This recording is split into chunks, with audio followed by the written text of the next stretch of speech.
ఒక తెల్ల కాగితం అనే కదా, మీలాంటి 2000 మంది తెల్ల కాగితాల ముందు ఫస్ట్ సాంగ్ లాంచ్ అవ్వడం నాకు హ్యాపీగా ఉంది. మ్యాథ్స్, కెమిస్ట్రీ ఇది కాదమ్మా, లైఫ్ లెసన్స్ నేర్చుకోండి. అలాంటి ఒక లైఫ్ లెసన్ నేర్పించేదే తెల్ల కాగితం మూవీ. ఇది మీరు ఒక్కరే కాదు, మీ పేరెంట్స్ తో పాటు చూడాలి. ఆ సినిమా పేరేంటి? హలో మామా hi, hello guys hi. Thella Kagitham అనే సినిమా is really special to my heart.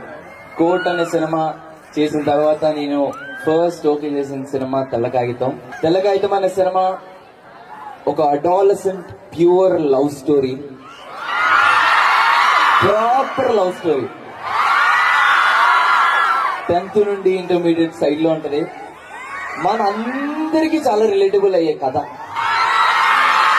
మన అందరం చూడాలి అండ్ మన పేరెంట్స్ అందరూ కూడా చూడాలి. అండ్ మీ అందరి కోసమే నేను కట్ చేశా. ప్రామిస్ మీ అందరికి తప్పకుండా నచ్చుతుంది. దీనిలో ఎంటర్టైన్మెంట్, డ్రామా, ఎమోషన్ అన్ని మిక్స్ అయి ఉంటాయి. తెల్లగా అయితే మనందరికీ నచ్చుతుంది. మనందరం రియల్ గా ఫేస్ చేసిన